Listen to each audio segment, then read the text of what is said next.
A reading from the first book of Samuel. The Lord said to Samuel, "Fill your horn with oil and be on your way. I am sending you to Jesse of Bethlehem, for I have chosen my king from among his sons." As Jesse and his sons came to the sacrifice, Samuel looked at Eliab and thought, "Surely the Lord's anointed is here before him." But the Lord said to Samuel, "Do not judge from his appearance or from his lofty stature, because I have rejected him. Not as man sees does God see, because man sees the appearance, but the Lord looks into the heart." In the same way, Jesse presented 7 sons before Samuel, but Samuel said to Jesse, "The Lord has not chosen any one of these." Then Samuel asked Jesse, "Are these all the sons you have?" Jesse replied, "There is still the youngest, who is tending the sheep." Samuel said to Jesse, "Send for him. We will not begin the sacrificial banquet until he arrives here." Jesse sent and had the young men brought to them. He was ruddy, a youth, handsome to behold, and making a splendid appearance. The Lord said, "There, anoint him, for this is the one." Then Samuel, with the horn of oil in his hand, anointed David in the presence of his brothers. And from that day on, the Spirit of the Lord rushed upon David. The word of the Lord.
Before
A reading from the letter of St. Paul to the Ephesians. Brothers and sisters, you were once darkness, but now you are light in the Lord. Live as children of the light, for light produces every kind of goodness and righteousness and truth. Try to learn what is pleasing to the Lord. Take no part in the fruitless works of darkness, rather expose them, for it is shameful even to mention the things done by them in secret. But everything exposed by the light becomes visible, for everything that becomes visible is light. Therefore, it says, "Awake, O sleeper, and arise from the dead, and Christ will give you light." The word of the Lord. Thanks be to God.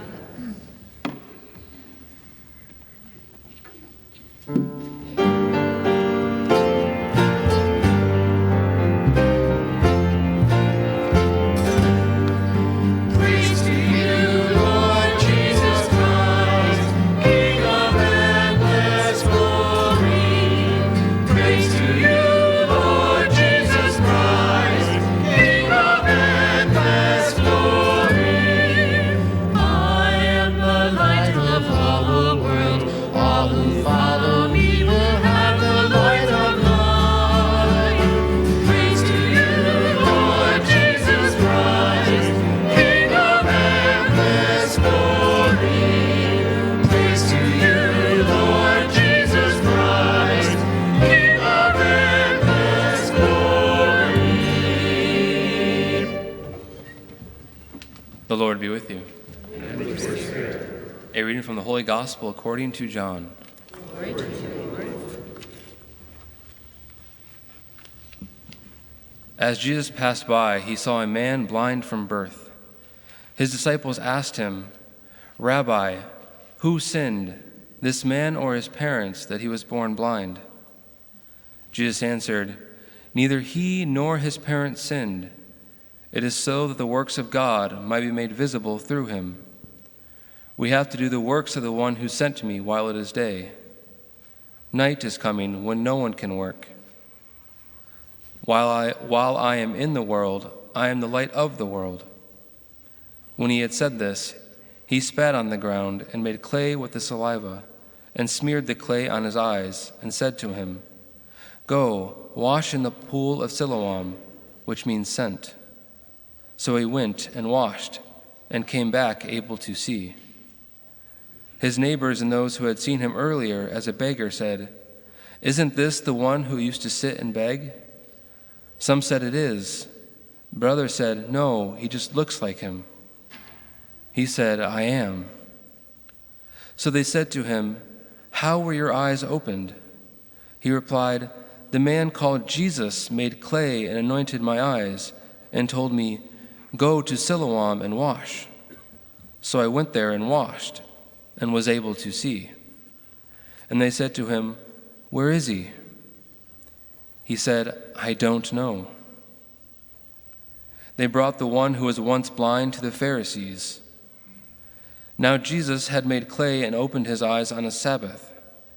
So then the Pharisees also asked him how he was able to see. He said to them, "He put clay on my eyes, and I washed, and now I can see." Some of the Pharisees said, "This man is not from God, because he does not keep the Sabbath." But others said, "How can a sinful man do such signs?" And there was a division among them. So they said to the blind man again, "What do you have to say about him, since he opened your eyes?" He said, "He is a prophet." Now the Jews did not believe that he had been blind and gained his sight, until they had summoned the parents of the one who had gained his sight. They asked them, "Is this your son, who you say was born blind? How does he now see?" His parents answered and said, We know that this is our son and that he was born blind. We do not know how he sees now, nor do we know who opened his eyes. Ask him. He is of age. He can speak for himself." His parents said this because they were afraid of the Jews, for the Jews had already agreed that if anyone acknowledged him as the Christ, he would be expelled from the synagogue. For this reason his parents said, "He is of age. Question him." So a second time they called the man who had been blind and said to him, "Give God the praise. We know that this man is a sinner." He replied, "If he is a sinner, I do not know. One thing I do know is that I was blind, and now I see." So they said to him, "What did he do to you? How did he open your eyes?" He answered them, "I told you already, and you did not listen. Why do you want to hear it again? Do you want to become his disciples too?" They ridiculed him and said, "You are that man's disciple? We are disciples of Moses. We know that God spoke to Moses, but we do not know where this one is from." The man answered and said to them, "This is what is so amazing, that you do not know where he is from, yet he opened my eyes. We know that God does not listen to sinners, but if one is devout and does his will, he listens to him. It is unheard of that anyone ever opened the eyes of a person born blind.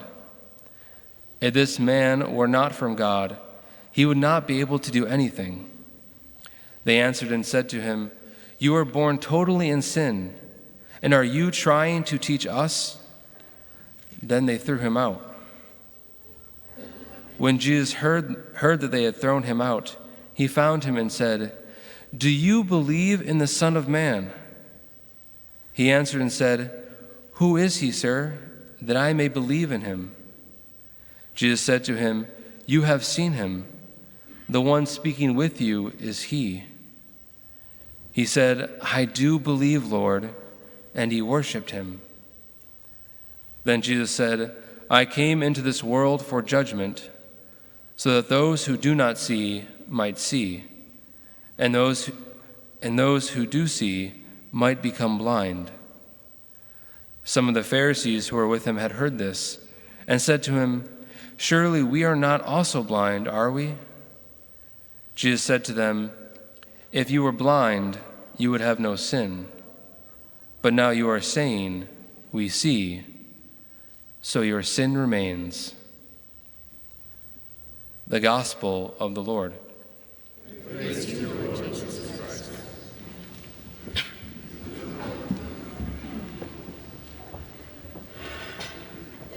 Not as man sees does God see, because man sees the appearance, but the Lord looks into the heart. How true this is.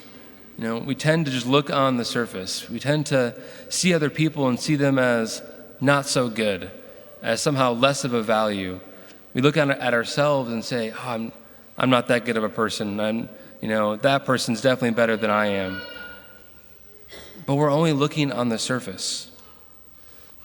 So many people in the Old Testament did the same thing. It's the human condition.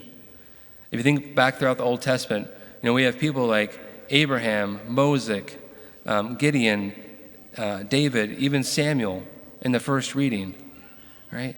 God says, "Go and anoint, a son from Jesse as king." So he goes and he gets all of Jesse's sons out on the line, and he looks at him, and he's like, "Oh, that one. Surely that's the guy that I'm going to anoint." And I kind of envision this as maybe like someone picking up a person for a basketball team, and you just have 8 people, descending order from oldest to youngest. It's like a 6'5" guy, really strong, really tall, really athletic, who would storm Normandy Beach and one man show and be fine, like Captain America kind of person.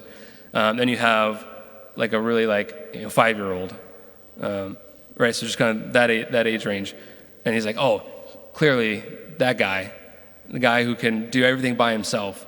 That's the guy who's going to be king. It's not even a question. That's the guy who could dunk and basically win a basketball game by himself.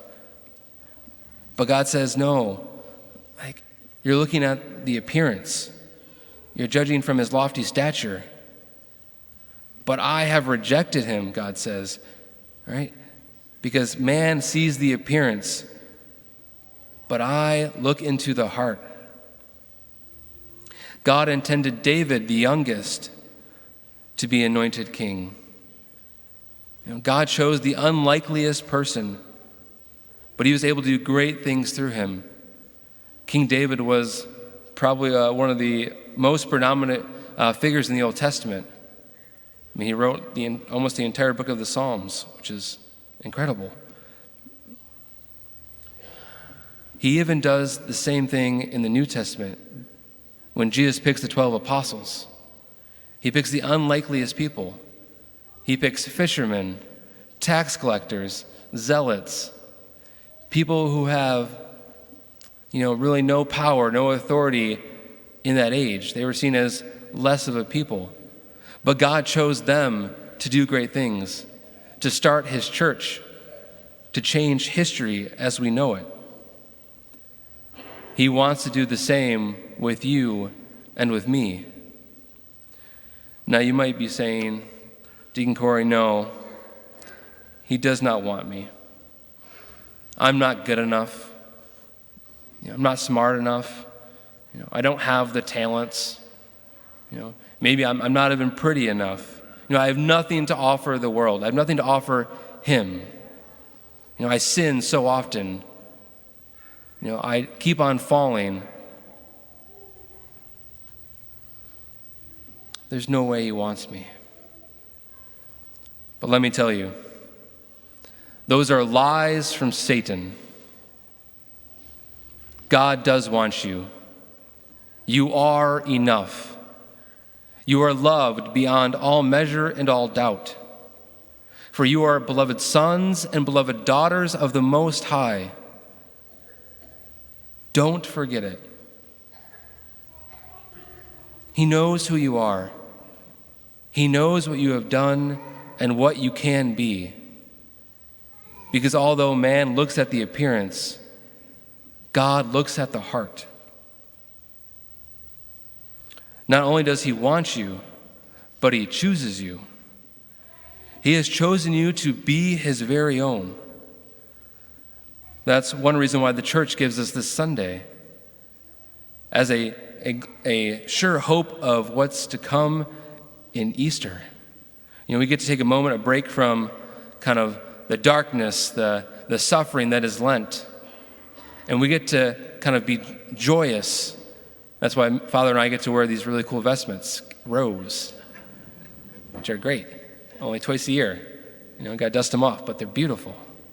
It's time to joy and remember what Jesus did on the cross. He died and rose again because he loves us, because he wants eternal life with us. That's a beautiful thing. Now, for those who will be entering the church this Easter Vigil, God has chosen you as well. And you are responding by being here today, by going through the process. Throughout your journey, you'll be going through the scrutinies. There's 3 of them. Today is the second. And at every serious juncture in one's life, you have to take a step back and look back and see, is this where I want to be, or do I want to change? I know for myself, as I'm approaching ordination in about 3 months, I also have to go through a scrutiny with the bishop. I have to go before him, have a conversation, and recommit and say, yes, Bishop, I do want this. I like where I was at before, but I really want what's here. I want to be following God's will. I want to do what he is calling me to. You who are entering the church will be doing the same. God is calling you in the midst of everything going on in your life. Will you say yes? And the Lord knows all the suffering and trials that we're going through. He knows that a lot of times that all of these things that happen in life are not really our fault. They just seem to happen to us. Well, they're not God's fault either. But he doesn't make the bad things happen to us, but he allows it to happen to us. He allows it so that God may be shown through our situation. The apostles asked this question in our gospel today, and Jesus says, no, it's not because of the man or his parents that, neither of them sinned. That's not why he was born blind. It was so that the works of God might be made visible through him. These things happen so that the works of God might be made visible through us, through our situation. So no matter what is happening in your life, God wants to be made visible through it. When trials come in your life, when they come up, and they will come up, turn to the Lord. Don't stay in the darkness. Turn to the light of the world and let him in.